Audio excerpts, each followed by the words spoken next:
I did a kind of very general overview of the 5 elements of successful fundraising program. And I'm wondering if anybody can help me out with what those were. So does anybody remember any of the 5, anyone who was there last week, or even if you weren't, because you might still know, even if you didn't attend, what were one of the 5 elements of a successful individual donor fundraising program? You can throw it in the chat or just unmute yourself. Does anyone remember what one of the 5 were? Yeah, I didn't tell you there was going to be a pop quiz, but there's a pop quiz. Anybody? Kate, are you unmuted to answer or no? Okay. Okay, well, the first one was having a good case for support, right? Having your pitch, having your reason for why you're fundraising, having that sort of down. So sometimes that's as short as like a short elevator pitch. Case for supports, generally, real case for supports are much longer and involve a lot of different kinds of information. But in essence, it's, you know, sort of why people should give to your organization. Anyone want to put out there what one of the other 5 were? What were one of the 5 elements of a successful fundraising program? I know it was 2 weeks ago. It's a long time ago already in the times now. Anybody?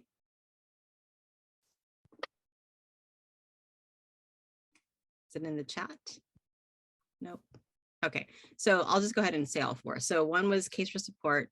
2 was building relationships and talking about different ways of doing that, acquiring donors, renewing donors, upgrading donors, and then having donors give planned gifts, so sort of building deeper relationships with donors over time. We talked about teamwork.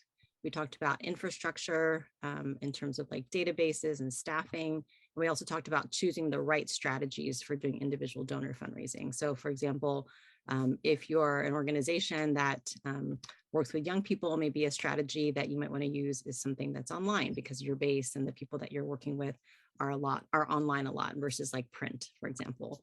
But just making sure that the strategies you use when you're doing fundraising kind of match up with the goals that you have. So again, case for support, building relationships over time, choosing the right strategies, teamwork, because we need a lot of different people to help us ask for money from different donors, and then infrastructure were the 5 components. And that's all in the recording that was sent to you, I think last week or earlier this week. So that's just a quick recap. Does anyone else want to share anything that you remember from last time or any takeaways you had from the last training that have kind of stayed with you since then?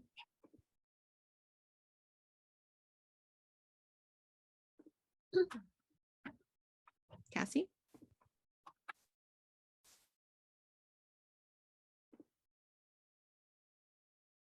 Oh, okay. No other comment? Yeah. I know that I brought up a lot in meetings since then, both as our fundraising consultant and with my ED, about the like tiered giving, and how like when it was closer to what you said at the end about like mass mailings like only get a whatever like 1% return, but then you can build on that. So then you send those people a personalized thank you, and then you like keep moving them up the ladder. And so that really stuck with me. And so we're going to try to incorporate that into our end of year giving, and do like a follow-up thank you, and then do a thank you bank in February. So that was really helpful for my thinking, especially since I'm new. And like I said last time, for people who aren't here, like I thought we were doing something wrong because our return was so low, but the statistics were like, oh no, that's just the method. Right. Actually, like for the method, we were successful. Right. Yeah. So yeah, it's a really important point I'm really glad you remember that. So more personalized asking tends to have a higher response rate. More people will say yes. But of course you can't have like one-on-one coffees with every single donor, right? So just really figuring out what strategy works for the goals that you have, and that, you know, mass strategies that are impersonal, you're not going to get a whole bunch of, you know, you're not going to get a high return, but you can reach a lot of people very quickly, right? Yeah. Thank you, Kalina. Anybody else? Any other takeaways from last time? Just feel free to unmute.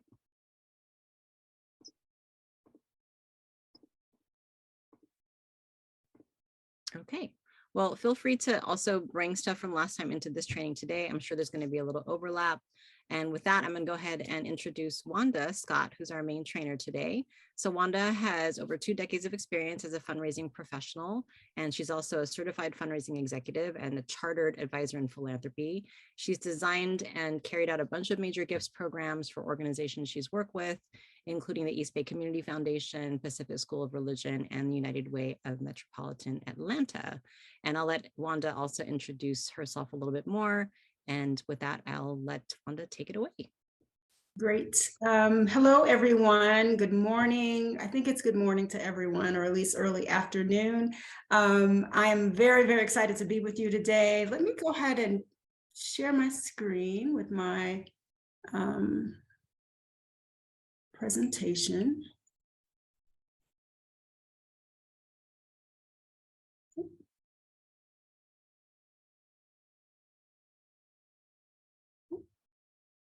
There we go.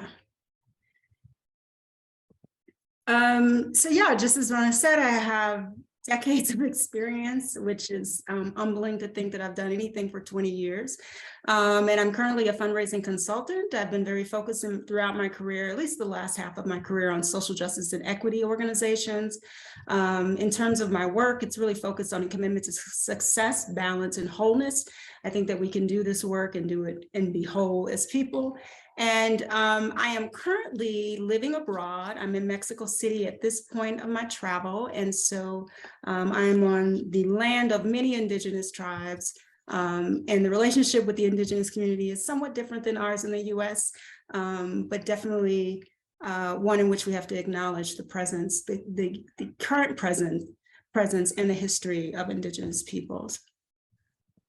So key objectives for today. We want folks to get comfortable about talking about money, reducing the fear of asking for money, and successfully asking for money. So we want you to get a little bit more comfortable and then be successful. And how can you create some goals and objectives around doing that? Identifying ways to overcome barriers. Some approaches to identifying prospects. We've talked a little bit about that in previous sessions, so there'll be some overlap. Developing your own personal solicitation approach and learning some basic guidelines for donor meetings, and finding joy and purpose in fundraising. We don't always think of joy when we think of having to ask for money, but there should be a really positive kind of perspective in asking for money. So now we're going to do a quick poll with folks. So which best describes your disposition or your attitude towards fundraising? So first, I love it. Can't wait to do it. I'm growing into my role as a fundraiser.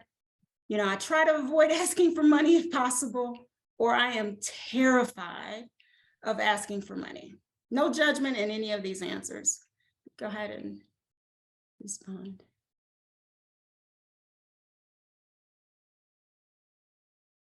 I'm so glad you included "I'm terrified," Wanda, because it's probably a much more common answer than most people would like to admit. And it's completely fine. Yeah, and it's anonymous, so we won't know who you are unless everybody selects the last one, then we'll know. I can't tell if we have everyone. Has everyone responded? If so, we can go ahead and show the results.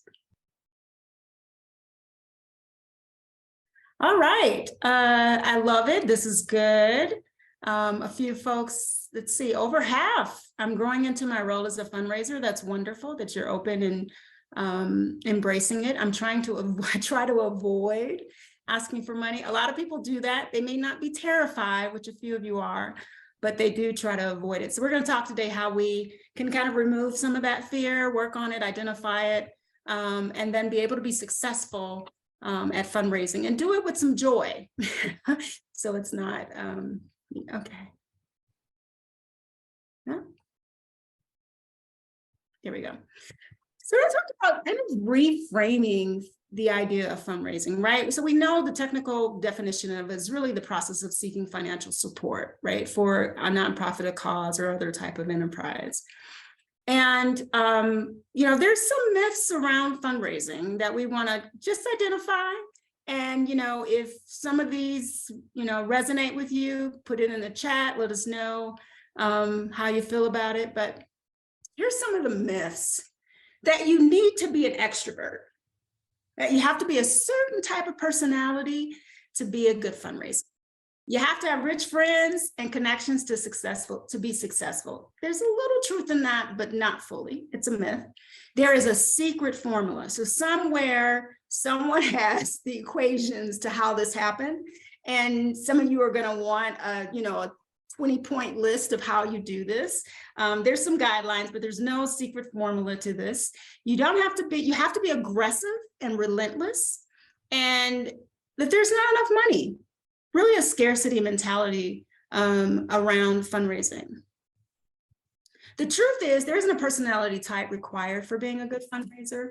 You do have to be a good communicator, but you don't necessarily have to be an extrovert. I'm not an extrovert, but I've raised money for 20 years. So you can do it and be successful. Your networks help, but you can develop networks and connections through relationships, through donors and boards. So you don't necessarily need to come into the position with a ton of networks, a ton of connections, but you can build those to be successful. There is a science and an art to this. No real secret formula or formula. You develop an approach that works best for you. And so I know you've had these conversations over the last couple of weeks. There's guidelines, but you really do figure out what works best for you. Fundraising is connecting resources and passion. It's not just going out and asking for money from anyone that will give it, but it's really thinking through, how do I take people who are passionate about the work or the mission of my organization, and how do I make those connections with those people? And you do that through telling the story well. So it's not necessarily about being gregarious, overtly friendly, an extrovert, but really being able to tell the story well and making those connections. And then also the truth is there are a lot of resources out here. Having an abundance mentality is really, really helpful to this work. The resources are there. You have to find them and you have to be able to tell the story to make the connections. Okay. So fundraising can be, I'm sorry, I'm having a little, there we go. So fundraising can be a joyful experience. And today we want to help you to find your way to having those experiences when you're meeting with donors and reframing how you think about asking for money. So identifying barriers to fundraising. So we talked, the first poll question today was around kind of what is your disposition, your attitude. And so as you're thinking about some of the emotions or things that come up for you when you have to schedule a meeting with a donor or thinking about your fundraising strategy for the year, what are those things that kind of come up for you? And so I know you've talked about money stories previously, which are really, really important. And for those who may not have gotten that, money stories are shaped really by the adults in your life as a child. And then over time, other things inform that story. So if you were raised in a household where no one talked about money, and now you're thrust into a career where you have to talk it, it might feel awkward. So today, what I want to encourage folks to do, we're going to do a little jam board. If folks haven't done it before, it's like a whiteboard with Post-it notes, but it's all digital. So now I want you to think a little deeper about the way in which the money story has impacted you. So how does your social location, so things, not just the way you were raised, the environment you were in, but now your gender, your orientation, your race, your political views, your ethnicity, your religious views, and your personal taboos inform your views on money, your engagement with people with money, and institutions with it.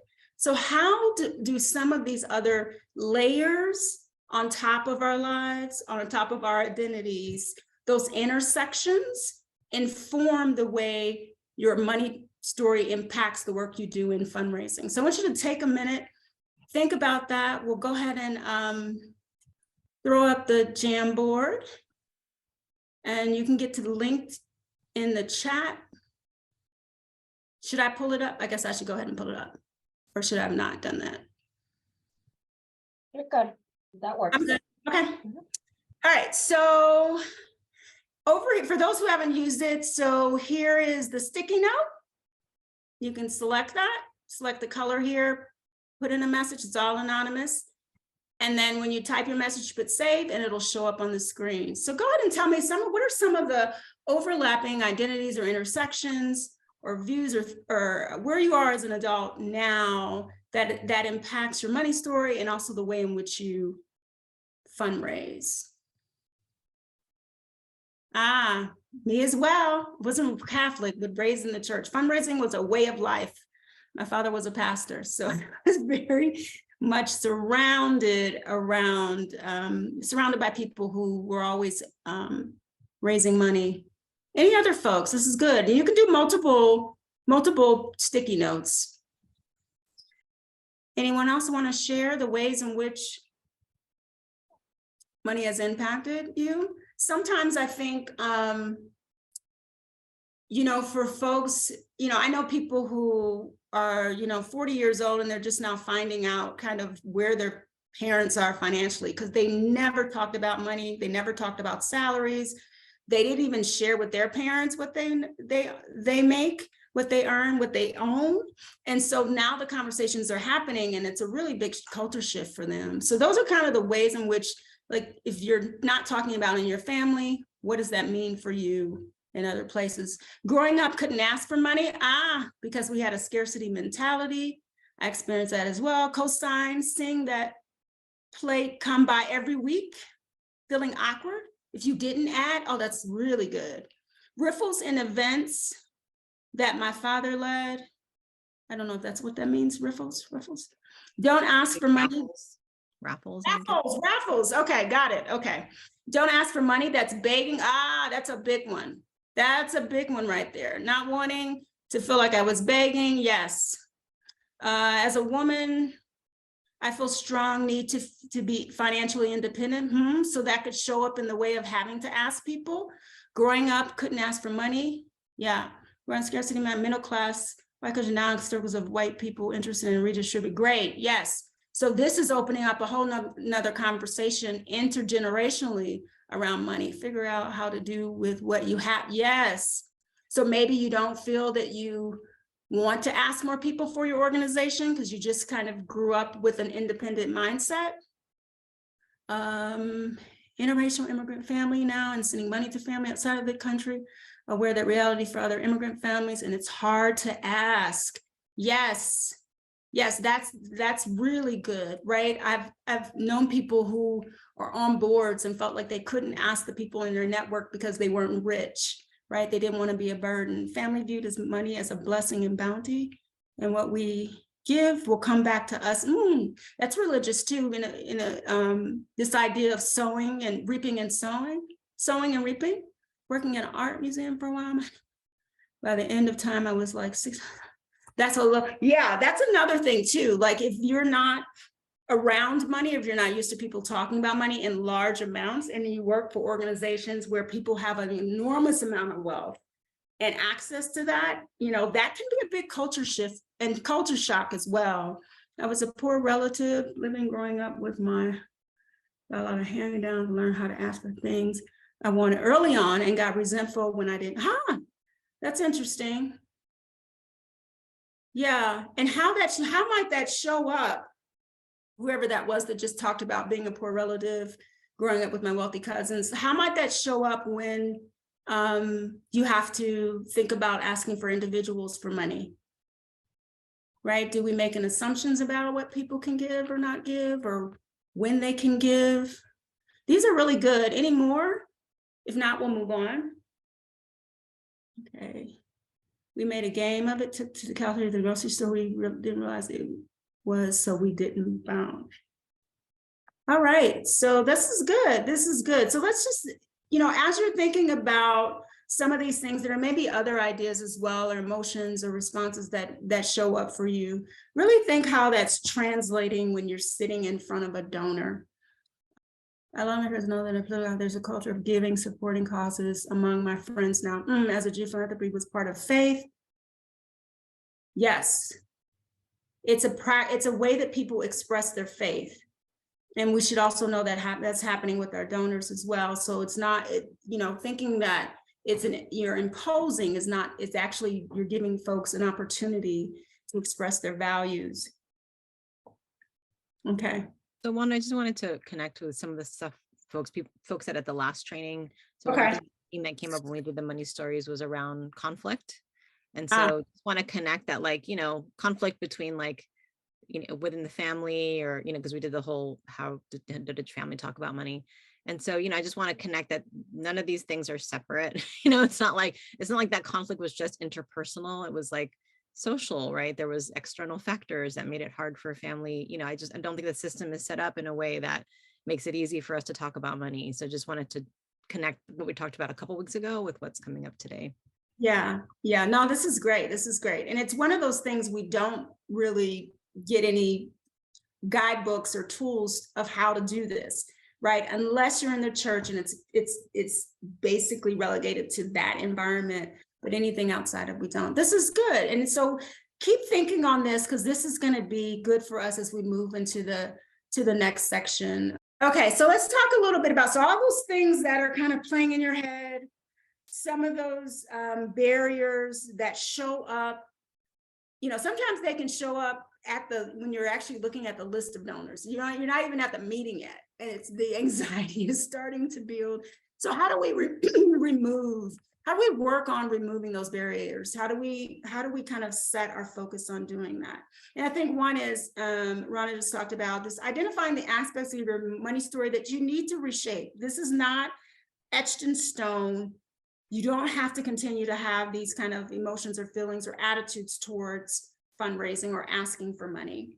A big part of, I tell people all the time that fundraising is not begging for something, or it's not asking for money to be aimlessly used in whatever type of way. This is about you believing in the mission of your organization, and then looking out and seeing if people will support that. Fundraising is not a new kind of field. It's been happening forever. Since the beginning of time, people get together, whether they're in a village or they're in a town, they get together to make sure the things that people in the town, in the village need happen. It's been happening forever. This is a more formal way of doing it, but it's happening forever. So people are generous naturally. People, for the most part, are generous folks. And so this is not about strong arming or begging people, but it's saying this is an opportunity to express your values. People were talking about being in church, other things from their family, express their values, and then be able to make a difference. And you're the catalyst for that. And so thinking of who you are and what, if you can think about the folks that are actually benefiting from this, rather than thinking about yourselves, it's really decentering yourself in the process. It really is. If you can get, people used to say, if you can get ahead of yourself, or you can get out of your own way. And so see yourself as, your perspective will have an impact on how the donor receives it. So that's one. Check your assumptions and your bias. Allow yourself to build a relationship with the person and not assume anything about how they're going to respond to what you're asking. Get comfortable with no's. They are not a personal rejection. I always see them as not now. I need to go back and figure out, what this person needs to develop into a yes, but they're not personal. And I think sometimes because we've centered ourselves in fundraising, it becomes, we think we're begging, we're inconveniencing people, they're rejecting me, they don't like me, they don't want to give money to me, and that is not the case. So that's really important, that you don't make this personal. Be passionate about it, but don't make it personal.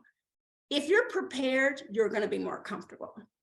So making sure that you're ready for those meetings, that you've prepped, that you're early to the meeting, all of those things help to deal with if there's existing anxiety, it helps to deal with that. And I tell people, practice, work on it. I had a boss who actually would practice what he was going to say because he was nervous about it before his meetings. There's nothing wrong with that. You get good at it through practice. So let's talk a little bit about a plan of action. This is going to be really quick. We won't spend a lot of time on this, but I do want you to walk away with some level of accountability around this workshop. We go to workshops all the time. We learn a lot of information, but let's try to think about, you know, what are the barriers? Name it, think of like at least one barrier to fundraising that you have. Like, what is it that you get? You know, are you good at presenting your case, as she talked about? You're really good at presenting your case, but when it comes time to go from case to solicitation, you get really nervous and you keep talking all the way through it and you don't really let the donor talk to you, or do you just not ask at all?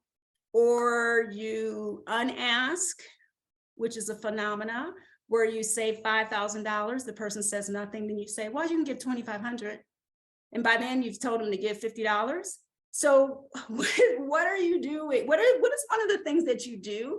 And then think about, and I want you to write this down, think about 3 actionable steps. Who will hold you accountable?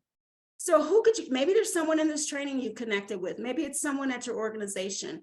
Who can hold you accountable to working through that and how you would determine what success is? So name at least one thing that's kind of keeping you from that. And we've talked about money stories and some of that should be coming up for you. What will you do to overcome that? So is it practicing? Is it, you know, having an accountability partner? Is it when you go on your solicitation ask that you will make sure that you know, say, you know, 25 minutes in is when I have to make the ask, or I have to make the ask before, you know, the dessert comes out. What will you do, you know, if you're at dinner, what will you do to kind of do that? So I want you to think about that, and, you know, jot it down now. This is something you can do, and then come back to this and really think about what you can do to be successful around it. Any questions? I'm going to pause because I've kind of been running through. Are we good? No questions? Okay. If there are, I'm not seeing. Okay. Wanda, I don't have a question, but just wanted to add on to what you said earlier Sure. about decentering yourself as the fundraiser. I think that's really important. And thinking another way to think about that is like when you're asked to give by an organization you care about, because we're talking today about individual one-on-one solicitation. We're not talking about asking random strangers, like there'll be some relationship with this person. So when you get asked for money by someone who you know, who you trust, for an organization you care about, how do you feel? Do you feel like you're being, you know, it's a burden? Do you feel, I think sometimes that helps us get out of our own heads and think of as a donor, because often we feel really glad that we're asked, right? Or we feel excited to be able to help. So just wanted to add that as another strategy.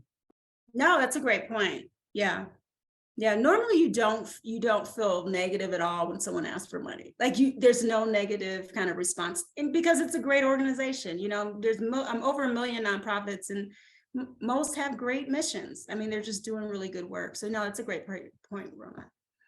So preparing for solicitations. So I have a lot of information in this section. Because I know you've covered some of this previously, so we'll just kind of go over it for review.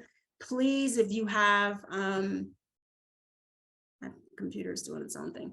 If you have any questions or want me to pause, I'll be welcome to do that. So relationships and trust. I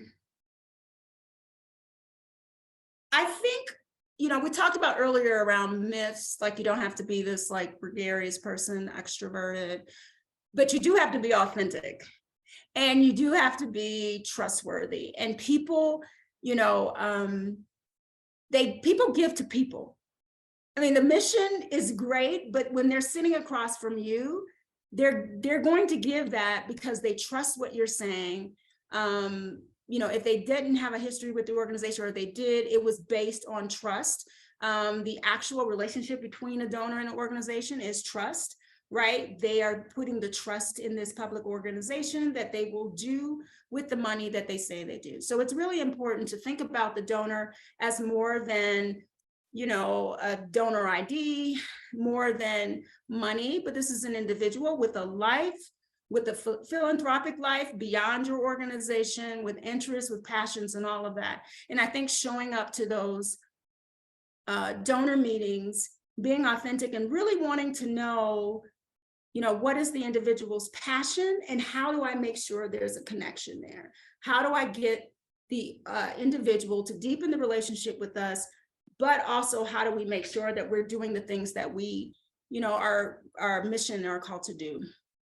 Cultivating relationship, just like any other, think of a friendship or a dating relationship or a relationship with like your doctor, right? It develops over time. You have to cultivate it. If you meet someone new and you meet them in October and you don't talk to them again for 3 years, that's not like, there's no real relationship there, right? You need to stay in contact, right? And we know I have the friends, I'm not one of them, that, and no judgment if you are, that, you don't hear from them that often, right? And then they call you and you're like, where have you been, right? So you don't want to be that friend either, but you want to be the friend, or you want to have the relationship that is cultivating, right? And so you want to make sure that you're staying in contact with the donor, you're doing all those things to make sure the donor understands what's happening to the organization.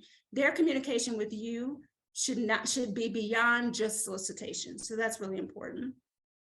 And I'm going to add this in here because, now as a consultant, I see this a lot, and I used to see this as a development officer.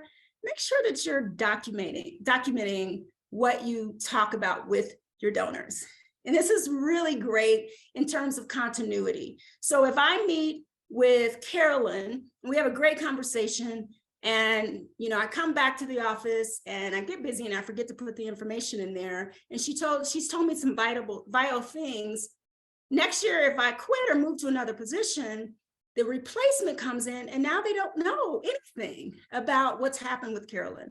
So it has to be more than just kind of the donor, you're going to have the giving history, but you also want to have some of those notes.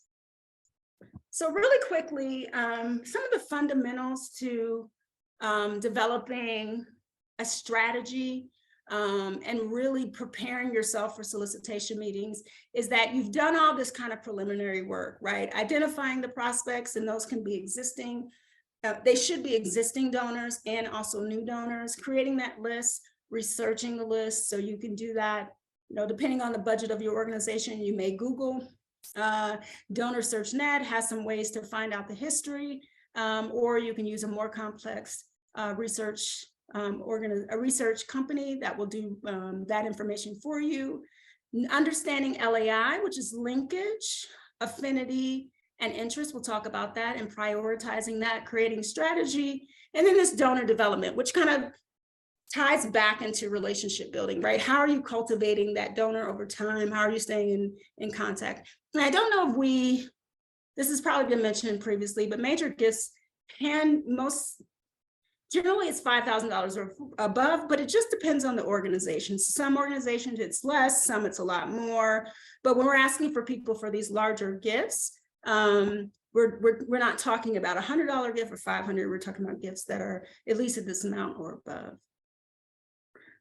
Really quickly, so sorry, Wanda, there's a quick question on the chat from Sheena. Sheena, do you want to read your question aloud? Yeah, so my question really was more so handling objections, or really how to interact with the opposite sex when asking for donations. It seems like people are just really heightened, and you always want to be respectful. Do you have any input to that, or any kind of experience, or with women asking men or men asking women for money? Things can get I think a little tricky sometimes. And so any input on those interactions? So I don't really think there's a difference. Well, there's a layer there, right? If there's gender differences, there's a layer there. We deal with that every day. But I think in terms, what I always think about, if I think about gender, is this person is married, who should be in the conversation, right? Should Yeah. it be both? Should it be one or the other? Mhm. But in term, are you talking about maybe there might be dynamics where the person, the fundraiser, let's talk about the fundraiser might feel Mhm. uncomfortable, or maybe the donor might feel uncomfortable? Yeah, that potentially the fundraiser, you know, some people are just more comfortable talking to the same gender, and now they've got to go and, you know, ask, you know, a married man, you know, she's a married woman, you know, that kind of dynamic. You know, I'm very new to fundraising, so, Okay. but I'm also very aware of these different dynamics and Yeah. mhm, looking for No, a no, little no, guy. I have to say, yeah, so I will, okay, so I will give you, I'm gonna give you an example of what I think you're talking about, and you tell me Okay. what. So, I'm older now, so I can navigate situations very Mhm, more easily than I mhm. did when I was like 27. And so I didn't always feel comfortable, because depending on your donor, sometimes they invite you to their house. Mhm. And so I haven't, and I still don't feel really comfortable around that anymore. And so Mhm. I will try to see if the partner can be there. Mhm. If the partner can't, I may take someone with me. Yeah. If I feel more comfortable. So you have to, because you want to feel comfortable if you're going to ask for money. You Correct. don't want to do this, you don't want to feel threatened. So typically, you know, you want your meetings to be in public places where you can have great conversations. You don't want them to be in, you prefer them there, somewhere where you can talk, right? You don't want a loud place, but you want somewhere to talk. But sometimes donors will invite you to the house. So then you need to talk with your manager, or you need to figure out, how will we navigate this? If I'm going to a home with someone, it's a man and I'm a young woman, or the opposite, it could be anything, right? And I just don't really feel comfortable doing that, then I think you invite somebody along. Okay.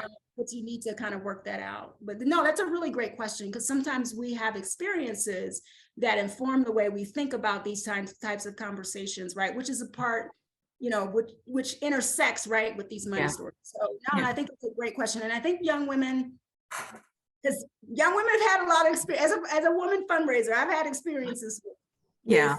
men that have not been comfortable, but Mhm. I've always had bosses who were very supportive in helping to navigate that. Mhm. So you want to be somewhere where you can say, I don't want to go to this person's house, I want to meet him there, or them Mhm. at a certain place. So yeah, no, that's a great question. We don't talk about that much when we train around fundraising, but I think that is important. Perfect. Thank you so much, Wanda, for answering that. Okay. Yeah, so I'll move on ahead. So this is pretty, you know, linkage, ability, and interest. You just want to make sure that you're sitting across from someone that actually can support you. That's really what this means. So you want to make sure the person, you know, has interest. You know, is this even something, do they even care about the work that I do, right? And if they're a donor, they have some level of interest in what you're doing. So that takes care of that. Ability is important. So that is, you know, can they make a gift of 5,000 or 20,000, whatever the gift that you need from them? Can they actually make that gift? Is there proof of that? Sometimes you don't have a lot of proof, but what you do have is maybe loyalty. They've been giving $1,000 for the last 7 years. That's a good indicator. Or they've just, or they've given to other organizations at larger amounts, right? So then you have something to go from. So you want to make sure of that. And then like this is that they have established relationships with someone in your organization. And so that could be staff, board campers, volunteers. That should be, I don't know where campers came from, but that should be colleagues. I don't know what I was thinking of. But anyway, so making sure that the person that you're sitting across from is really a valid prospect for raising money. So linkage, ability, and interest is what you should be thinking about. Moves management or donor development cycle. And this is the stages that a donor goes through consistently. So you identify someone, you qualify them. That's the kind of the linkage, ability, interest. You cultivate a relationship with them. Like, get to know them. What are they passionate about? You know, where are their philanthropic goals? Sometimes people shift their goals, or sometimes, you know, I've had people say, we used to give to any organization that asks. Now we want to be more focused. So you can't figure that out at this stage of where you're just getting information and data, but this is the relationship stage that happens. And then when you think, okay, now it's time to ask them for money. And this stage here is where we get paralysis of analysis, or we just freeze up right here. And because we don't want to move to the solicitation stage, but you have to move through this stage and ask for the gift.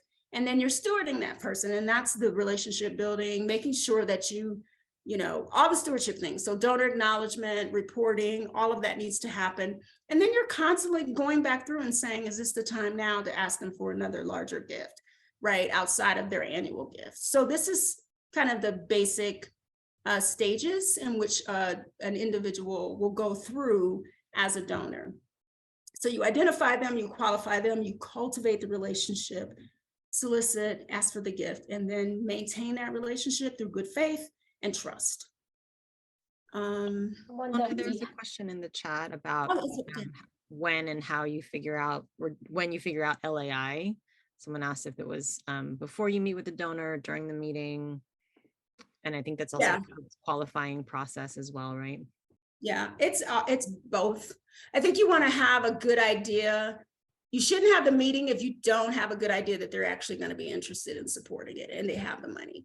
Once you get to know the donor, then you'll begin to see, oh, yeah, I didn't realize they knew our last board chair. Oh, that's a great connection. Maybe I need to make sure that person is a part of this conversation. So and then actually, if you think about it, that linkage ability and interest needs to keep kind of being a part of the conversation, because people shift. But yeah, that qualifying period is when you're pulling that together to make sure they really are somebody that's viable for a gift. And if you find like they're not interested, or they don't have the ability to give, like, you know, sometimes people give based on they sold something, or it's a one-time gift. They got an inheritance, they're just going to give that one gift. They may not be the right person to pursue at that moment. You know, you never know later. Any other questions? Hopefully that answers. I know Carolyn had her hand up, but I think Rona answered on the chat, just if there's any remainder question. No, I mean, I think sounds like maybe some of the one-on-one, I guess it just struggle with like figuring out who to talk to and how much to ask, and like even just figuring out their ability, and you know, I don't know. Anyway, it's hard to think about like how do you like develop these relationships where like I don't feel like I have relationships with people that have that ability, and our board is made up of our members who are lower income seniors, and so they don't have those relationships. So like how do we, anyway, but I guess that. No, that's a good question. I will say, you know, earlier where I talked about there's no secret formula, right? There's no secret to this. And then I said it's a science and an art. And so some of this is guesswork, right? The initial part of it is guesswork in terms of saying, well, they've given us 1,000, they've given someone else 5,000, maybe they'd give us 5,000, right? And so you kind of set that as a target. In the conversation, you might feel like, oh, they could give more, or they can give less, or they're not giving it all anymore. And so it has to kind of inform itself. In terms of tapping into many people that have resources to give money, I think one of the things I encourage people to do is to try to find try to find board members. And you said that all of your board members are members of your organization. Yeah, our board is our lower income seniors. We're a member-led organization. So all the board members have to be members. Okay. Yes, all of the board members have to be organizational members, and 90% are lower income.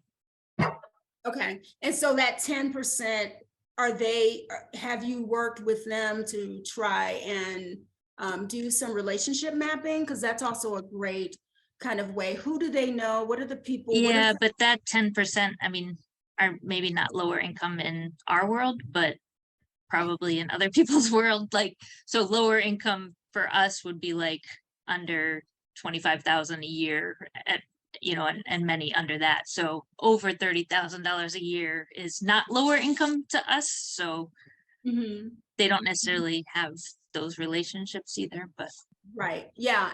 But are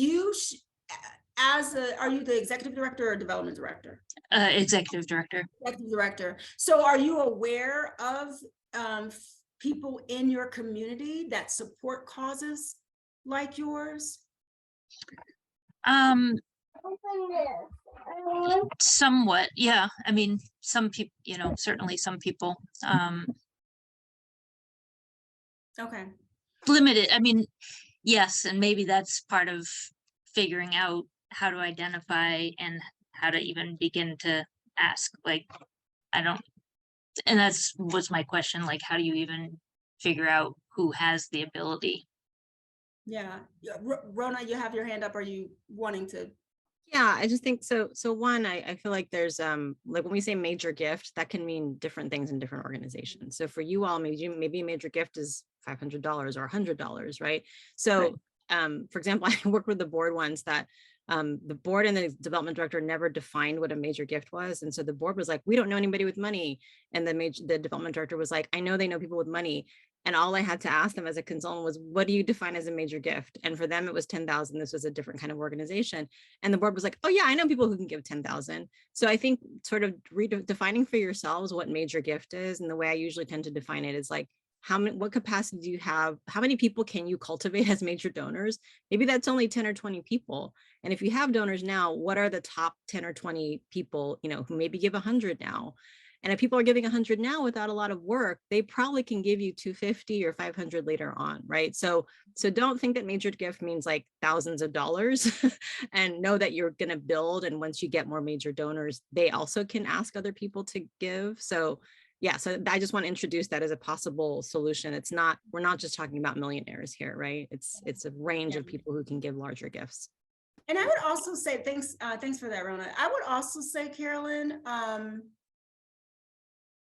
sometimes people aren't always thinking about who their networks are when you say, can someone help us raise this amount of money? And so that's why I asked kind of around relationship, like meeting. One of the things that was really helpful for me as a development director with my board was meeting with them individually and just talking to them about who they knew, what organizations they were affiliated with, and out of that can come some discovery. It's not, you know, easy work. And I think it's also important to determine what, yeah, is $1,000 a major gift for your organization? If so, I'm pretty sure they could find some, you know, you could pull together a nice portfolio of folks who can help you to move the needle on fundraising. Anyone else? I'm gonna move on. And just quick time check. Wanda is 52 minutes past the hour. Okay, yeah, I think we're nearing nearing my benchmark. Okay, so donor advised funds or DAFs. So this is, you know, we talked a little bit about, you know, working with your, you know, I always say, start with your loyal donors, start with your donors that are consistently giving. You know, look at the folks that give the most in your organization. Look at the folks that give long-term. It has been proven people that give long-term usually will give a major gift at some point, or will definitely do kind of a planned gift or a legacy gift. So don't overlook people that have, maybe they're not the top givers, but they give long-term. Those are ways for you to develop those relationships to see where the potential is. Another thing, if you receive money from donor advised funds, which can be anonymous. Sometimes they are, sometimes they aren't. So donor advised funds are funds that are set up at community foundations or financial institutions like Schwab, Fidelity. They all have them. And so basically the person, an individual or other entities can give to a community foundation, they receive their tax credit at that moment that they give. And basically it's a charitable checkbook. That's the way to think about it. So it's the way to be able to give money to organizations through that community foundation. One of the challenges is when you receive DAFs is that depending on the donor or the DAF holder, sometimes you don't get contact information. Sometimes you don't even know who the person is. It's anonymous. But those are opportunities to develop relationships. So I would encourage you to do a few things is, as when you get those gifts from community foundations, make sure you send over a thank you letter to the community foundation, for, referencing that donor. Try to make relationships with the staff. It's hard. I used to be on staff at a foundation. It's hard sometimes to get through, but the person that's doing the grants, any of the philanthropic advisors, develop relationships with them. That's reaching out to them, sharing information about your organization for them to pass along to the donors that have given to you. But also when you pass that information to the community foundation, they're recognizing your organization. So there's thousands of organizations that are receiving dollars through community foundations. So the fact that you're sending information, you're staying in contact, this is a part of the development relationship that has to happen in addition to the donor. So be thinking about, how do I stay in front of the community foundation so they remember me? And how do I build relationships with the donor through the community foundation? And so if there's opportunities to get engaged, if they have events, get over there, meet the people. Sometimes donors will be there, sometimes they won't, but don't, not making that connection could be, a major gift if you don't make that connection. So I just encourage you with DAFs to think about strategy around building, because not only that, the community foundation has many, many DAF holders, and sometimes they ask the staff for recommendations. And so that's also important to understand. Anyone have any experience around that? Small business prospects. Okay. Anyone have any experience around DAFs or any questions around building those relationships with donor advised fund holders? I'm not seeing any raised hands. No? Okay.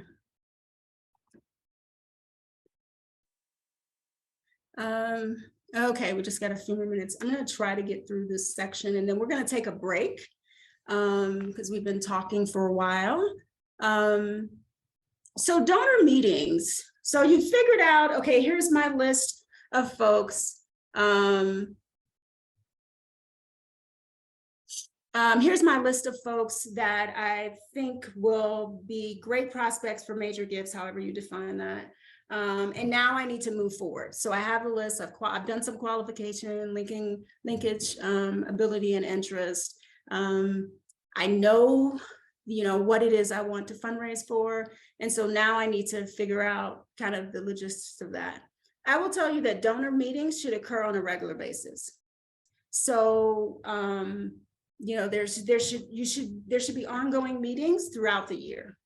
And so this will be helpful to when you are practicing kind of your solicitation, that you're constantly getting out and talking to folks.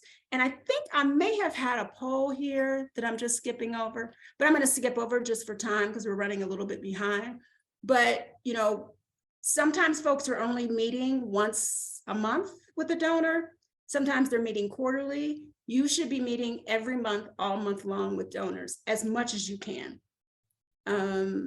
If you're not meeting, some organizations will have metrics around how many donor meetings you have. You should be getting on the phone with donors every week. You should be scheduling, you should be talking to them. If you have a portfolio of 20 people, it wouldn't take long to get through a list like that to schedule time, but that's really important. Every top donor should have at least one yearly visit. however that looks, and then ongoing communications. Meetings scheduled in alignment with fundraising benchmarks. So that's basically, you need to know how much you want to raise at certain times of the year. I've worked with an organization, they do almost 90% of their fundraising in the last couple of months. I've recommended they shift that. You should be really having different benchmarks through the year so that you're not in this crunch the last 60 days, as much as possible to try to shift that.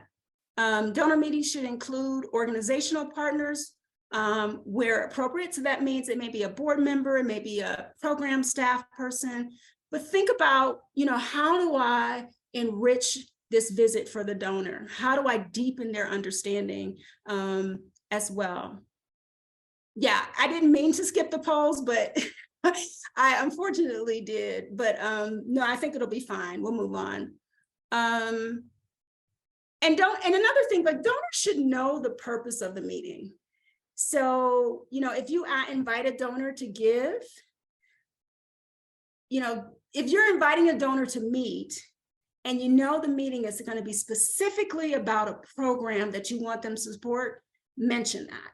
They should not be blindsided when they meet with you. They should know. You could say, hi, I'd love to, I know you're really interested in A, B, C, and D. I'd love to meet with you and talk about the program. We're trying to launch it this year. You could even say we're fundraising now and trying to get feedback on our plans, and send that to them. So now they know, oh, and we're going to be talking about this program or whatever else they want to talk about. So make sure they understand the purpose of the meeting and they're not surprised. If you're going to ask for money, they should be very aware of that.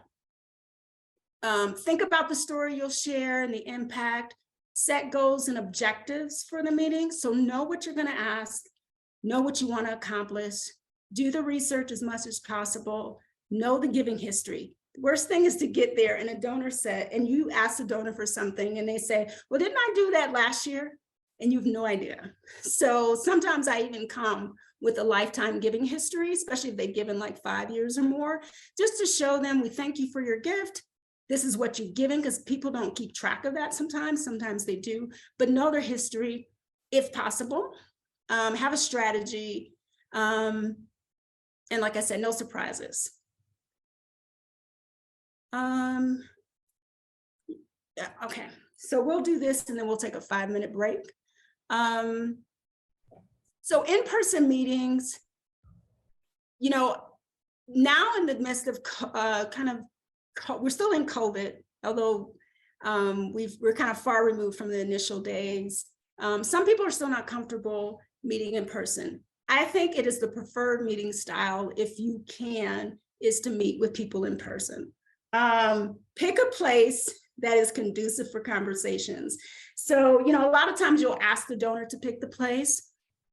They will just say to them a place where we can have a quiet conversation, or we can have a conversation. Because I've gone to great restaurants and literally had to almost scream in the donor's ear because they couldn't hear, because the clanking of plates and whatever. So make sure that happens.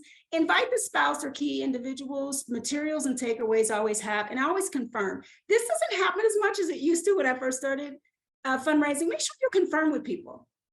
Just confirming, tomorrow at 2:00 we're meeting. Just, I don't think people do it as often. Second, I think the second choice is Zoom, which for a lot of us, that is the reality. We do a lot of Zoom meetings. If it's more convenient for the donor, definitely do Zoom meetings. Yeah, I even confirmed with my friends now. Yeah, I know, make sure you're gonna meet me tomorrow. Yeah, because people switch around. And then I think, when you're sending that email or calendar invite, include a cell number. Anytime you're dealing with Zoom, there's been times where people's electricity have gone out. There's been a storm, something has happened. They can't find the calendar invite, especially if you're dealing with folks who are not used to technology. So make sure that you're doing all of those things so that the meeting feels unrushed and the donor feels very comfortable. They know that you're going to make sure that they're there. Make sure you have some multimedia if you can to show to them while you're on the call and be clear. I think phone calls, I would reserve those in very special cases.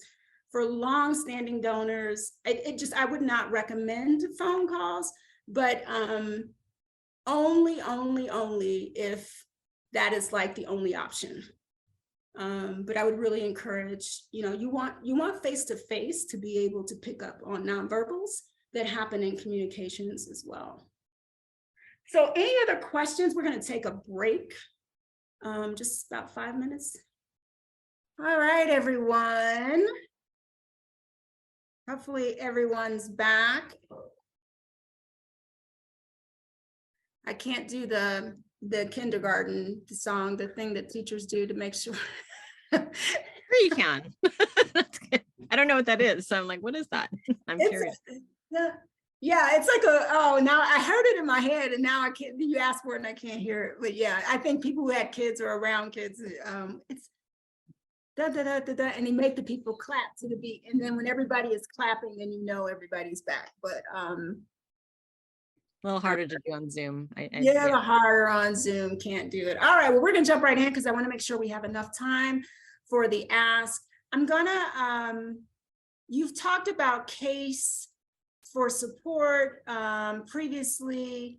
And one of the important things about, so I did a whole case, but I'll just really talk really quickly. One of the important things about getting into a conversation with the donor specifically about an amount is that you've really thought through why this program is important and what is the financial component of it, right? So what is it that we're trying, how much are we trying to raise, and how much, what's the impact of that? And how much do I want to ask this donor? So, this is a make-believe organization, but they're doing these internships and they need $100,000 to offer it for 20 students or 20 teen girls. The financial model is that the companies will pay half of the cost for the summer internships. We know that summer internships, a lot of times lower income students don't take advantage of them because they can't afford to not get paid. So we created, I created these paid internships. So the model will be that you will be asking for cash donations and then you'll ask for support from participating companies. So you'll be needing to know companies that will be helping to do this. So that's kind of where it is. The strategy I would say is you look at current donors is where you're going to start. Who might be interested? You create a little profile. It's going to be probably, you could look at business owners, corporations existing, community engagement departments, individuals who express interest, long standing donors and frequent. So basically everybody, and then those who are connected to corporations. And then you want to take a smaller list of that, kind of the best prospects of that, and start making those, scheduling those calls and making those asks. I'm going to pause because I just ran right through that. Does anyone have any questions about that? I'm sure. Okay. So we know we need to raise $100,000 for 20 girls. So there's a couple of ways you can do this when you're meeting with the donor to think about the gift. So one way is to make a gift chart or a gift table. And basically that is determining, I always tell people do 3 to 4 levels where you identify what donors can give to help you to reach that goal. So if your donors typically give, your top donors might give you 10,000, you're trying to raise 100,000, you might look for 2 $25,000 gifts. You'll look for maybe, 215, 310 or whatever. So you do the calculation, and there's actually even websites that you could just put in the number and it'll tell you about the donors, but you want to determine what range do I want to ask individuals to give, and then how many of those individuals that I need. And so you may have probably already gone over this, but typically the number of prospects you need, you multiply that by 3 or 4, because everybody's not going to tell you yes. So that's really important to know. So, or you can just go in and ask an individual for a specific amount as well. So there's 2 ways you can do this. You pick what's best. A lot of times I think what's best for people, especially if this is new for you, is to really create a gift chart and to really say, how many people do I need to ask for to get, how many people will get me to this number? And there's a couple of ways you can do that. And you can say, 25,000, 2 gifts, that'd get you halfway there. If you found 2 people, but you'd have to ask 8 people for that. And sometimes you don't have a depth of a pool. So you just go in and you ask people, say, this is the giving levels, opportunities that we have. And this is where we're trying to get. And people will tell you where they can fit in. That probably is easiest if you're getting more comfortable with fundraising, rather than kind of saying, oh, I'm going to go in and I'm going to, assume that this person can, I'm going to make a assumption about what their giving potential would be. That takes a little bit more skill, a little bit more experience, but the gift chart is a really great way to be able to track your progress. And a great way to identify that. And then people can punch in where they need to punch in. I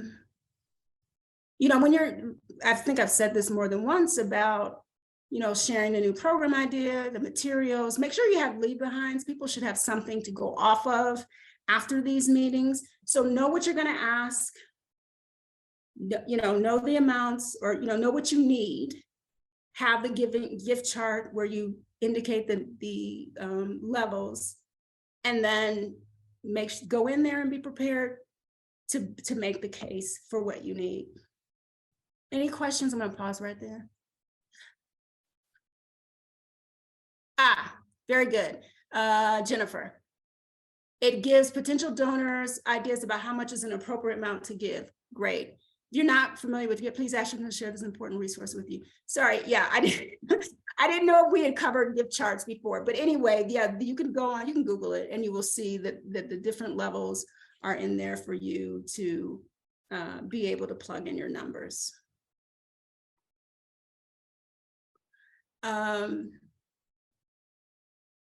There's also a question from Kate. Kate, I don't know if you want to say it aloud. Sure. I just said, what about, I think the example about having a specific budget and a new program and you want to share about a new idea with them is really helpful. But what about when you're kind of going to folks and you're making an ask that's more to support your ongoing work and not tied to a new program, and you maybe don't have a specific budget that you need to hit? It's more just that you want to support your work. Yeah, I think you look at their past giving, right? You're still doing all of that. Look at their past giving, and then ask for a gift that you think is within that range. So some of this is the artwork. If someone has given me, $500 for a couple of years, I might go in and ask them for $2,500, right? Because they've consistently given that amount. I may see that they've given on the $2,500 level elsewhere, or $1,000 elsewhere, but I think particularly when you have people that are consistently giving every year, and you may not even be talking to them, it's good to, think about how can we increase this gift to a much higher level to invite them into giving on greater levels. Yeah, absolutely. Yeah. So general support, you really should kind of look back at what they've given, and then, make an assessment of where you want to give them, where you want them to enter into a higher level of giving. Great. Thanks, Kate, for that. I think a lot of this active listening is key. I'm going to just cover 2 things on this. Active listening. And this great saying, ask for advice, get money, ask for money, get advice. Some of that is true. So active listening is that you aren't listening. Active listening is hearing what a person is saying and then responding to that, not waiting for them to finish and then moving them in the direction you want to move the conversation in. So what can happen in a donor meeting is that you're really excited to be able to share this great program with them. The person is talking, and you're listening, but you're kind of thinking, okay, where do I jump in to make the entry or conversation starter about this new program? That is not what you want to do, because a lot of times the donor will begin to tell you what it is you need to hear around the gift capacity, where they are in their giving. Are they really ready to give? Have they shifted some of their priorities? So when you're in the meeting, although you're spending a lot of time talking to them, make sure that you're sitting in what they're saying and you're really actively listening to them and not preparing for the next thing. It's hard to do. It is, I'm not saying this is easy at all, especially if you have a short period of time and you want to make sure that they get it in. It's hard to do, but it's important to do. So make sure you're listening as they're talking. And then when they finish, then you respond to what they're saying. And then the next step is, how do I move the conversation forward? It's very easy. I know people kind of talk right through meetings and they didn't hear the donor say, I'm paying for my grandkids' college education. And so things are a little tight now, right? They just kind of gone in for the ask. Ask for advice, get money. Always when you're talking to donors, get their feedback. Like, find out what they think about this program. Find out what they think about your idea. Like, they're tied to it. They're invested in the project or the organization. Get their feedback. And it doesn't have to be through some 10-point, question survey. You sit down across from them, ask them how they think about some of the work you're doing and their feedback. And you'll be surprised what you get. So conversation starters, how do you make that transition into asking for money? How are you focused on getting their feedback? A great way that I like to do is, what have they given to in the past? What have they communicated that they enjoy doing? And I talk about that, give them an update. And then I say, and I also want to share this with you, or I also would like to talk about this with you today. So find ways to make that transition to where you're starting where they are and then moving them into the conversation around giving. We're going to practice a bit lead-ins when you do your breakout groups, so we won't answer that because I want to make sure we get questions. Yep. Okay. So now we're going to do a little role play with each other in breakout groups. I'm sorry, there we go. So this is an opportunity for us to learn together. You're going to be broken out into breakout groups. I'm pretty sure we're going to do 3. There might be 4. I can't, the numbers. I Okay. think there's 15 people, so yeah, we might have. Okay, so we're good. So we'll have 5 breakout groups. You need an asker, a donor, and an observer, and you'll rotate. The observer needs to take notes. Keep time and take notes because you'll have 30 minutes for this. Let's try to do it. Let's try to do 8 minutes each, just because I've gone over a little bit, but I want to make sure we have time to reflect back. You're going to do a role play, 2 minutes, set up a role play. So that's basically, what I did with the Girls Inc. What is the organization? What's the project you're fundraising for? And then 5 minutes to role play the ask. So that will be, you actually making the ask for whatever amount you want. And the donor needs to be responding. So you respond however you feel to respond to be able to have a good conversation. You're going to debrief. So try to debrief in about a minute or so, cut back a little bit there, and then switch to the next asker. And so by the end of this period, everybody should have been in every role. And then we'll do a share out. Okay, so there's a couple minutes to set it up, 5 minutes to do the ask, a minute to debrief, and then switch out. Kate was asking, you're doing an ask for their real organization, right? We're not making something up, like this is for their own group. Yeah, do it for your own. Yeah, absolutely. So if there's a new project, and that way you can get some feedback. Absolutely, do it for your own organization and any either general support or any project you have going on. And should they tell the donor, like if they have somebody in mind, this is who you are, that kind of thing? Right. Yeah, good. Yeah, I did cover that. Yeah. So if it's a donor that you are going to meet with or you plan on scheduling a call with, this would be great to set that up. So whatever that profile is for that donor, I think communicating that, and then you guys getting straight ahead into it. All right. We'll put the instructions in the chat too. So, and we'll announce them in the breakouts, because I know you guys can't see the slide when you go in there. So I had one other question. So are we like role playing? I mean, obviously, when you have a donor meeting, there's a whole meeting. Are we just going to kind of pretend we're cutting to the part of the conversation where we say like, and now I want to talk about, your giving, or would now be a good time, like just like kind of pretend there's been a whole conversation leading up to it, and now we're just shoop, straight to the ask. Yeah, I think do a lead in. Yeah, do the lead in and then go right to the ask. Because the donor also, the person who's playing the donor, you should be asking questions to, like you would ask questions if someone was soliciting you. And you don't all have to say yes, even though you probably want to, because that'll be good practice for you to see how people deal with yes, because everybody will deal with it differently. Okay, so let's, okay, so we will go ahead and put you off into breakup rooms.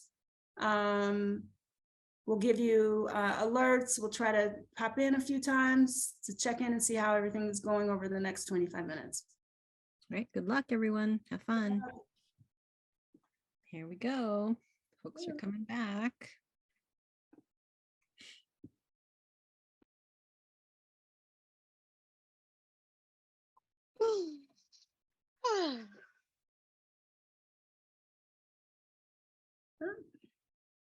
Let's see. All right, is everybody back? Okay, I think we're all, is that right, Lavelle? We're all back?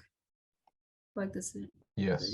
Okay, great. All right, so just have a few more minutes to go. I was able to tap into all the groups. It looks like you were having really great conversation, learning from each other, which is really, really important.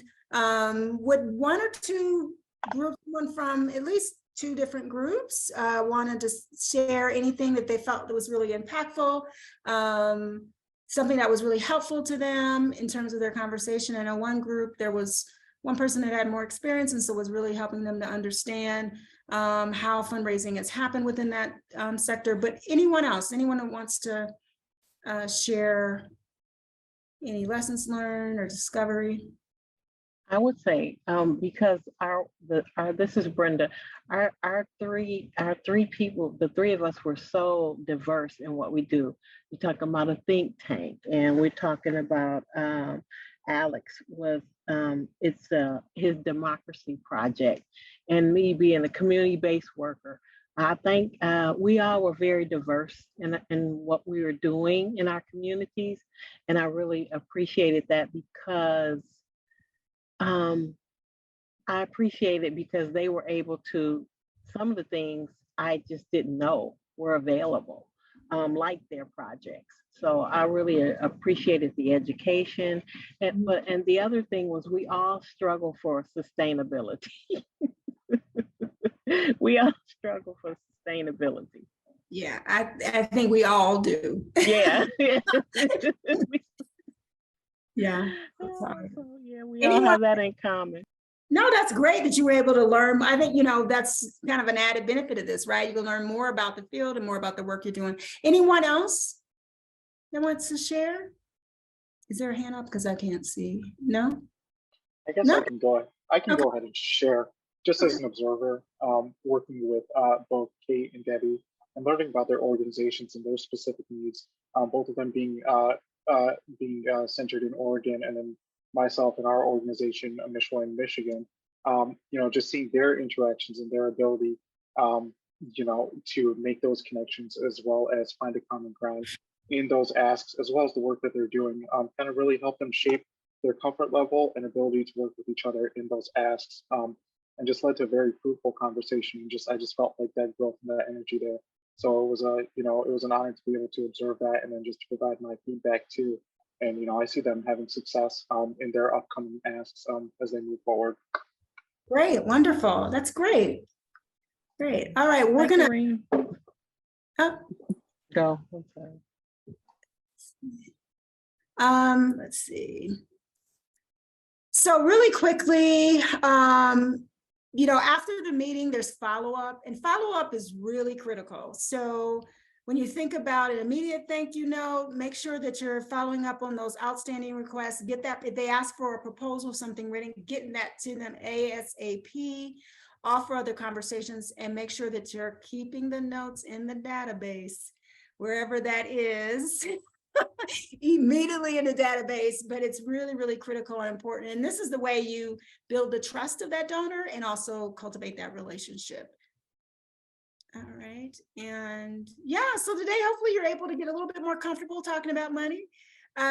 You think about the ways that you can kind of move past, reduce some of those barriers, making yourself accountable to yourself and have someone else help you to do that. And then successfully asking for money. So, it's really about connecting passion with mission. And so hopefully you've gotten that today and learned from each other. We hope that you feel like this was a good use of your time. And thank you. Thanks, Wanda. You're welcome. Thanks so much, Wanda. Thank you so much, Thank Wanda. you. That was really great. And thanks everyone for sticking through with this. I know it's in Thank some you. ways probably the most difficult topic, but the most important is actually how to do the ask one-on-one. And I'm really glad we actually have a diversity of experience and kind of types of organizations, because you learn a lot from each other, I'm sure, as you found in your small groups. And so just want to thank Wanda again for being here, giving of her time to present her experience and expertise. And thank you also Ambar and Lavelle for providing support. Thanks to all of you for being here. Just a few housekeeping things before we release you for the day. So the recording will go out soon, as well as the evaluation. Is that right, Ambar, or is that coming out right now? Okay, cool. The So there will be an evaluation. evaluation. So go ahead. The evaluation form should be in your inboxes within the next 24 hours, and the recording will be early next week. Okay, great. Awesome. And then also just to give you a preview of the next session, which is next Thursday, if I'm not mistaken. I know there's one that's maybe next one's the one on Wednesday. Yeah, next Thursday, the 6th, the same time. So there's going to be 2 topics within a 2-hour period. The first half is going to be on foundation fundraising with Miguel Gavaldon. So he's going to present on that topic. And then the second half is going to be Stephanie Roth on special events. So kind of how to think about special events within the kind of overview of your annual fundraising plan. So again, these are not meant to be kind of in-depth. We can't really do a lot in a couple hours or 2 hours, but we're meant to give you kind of a taste and an introduction to these topics. We hope that you explore more on your own. If you have a one-on-one consultant through the Fundraising for Health Justice Project, hopefully you can explore this with your consultant. I definitely encourage you to do that. So you're connecting kind of what you're learning in these trainings with what you're also learning and working on with your consultant. So that's what the next training is going to be. And there's going to be a little bit of a short survey that we want folks to fill out before the next trainings, before next Thursday, that will give Stephanie a little more information so she can kind of tailor the training to what folks are wanting to learn around special events. So keep an eye out. Is that going out with their evaluation, Ambar? We are trying to get it out with the recording. Okay. So that it's everybody who will also be joining the next session.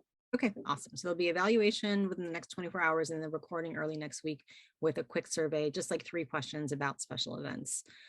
So thanks again to everyone. If there's any final questions, feel free to stay on until noon if you want, but we are done for the day. So take care and good luck with all your fundraising, and we will see you next week.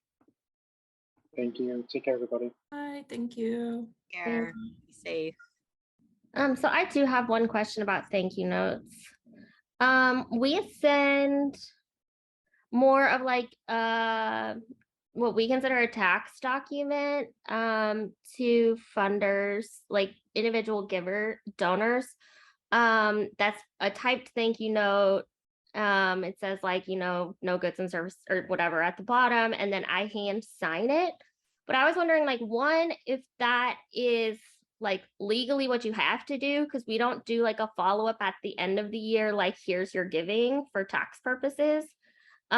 Or if I can like handwrite thank you notes. I'm assuming handwritten thank you notes go further than like a piece of paper that is being sent, like, mass produced. But our organization has just always done the tax document like papery.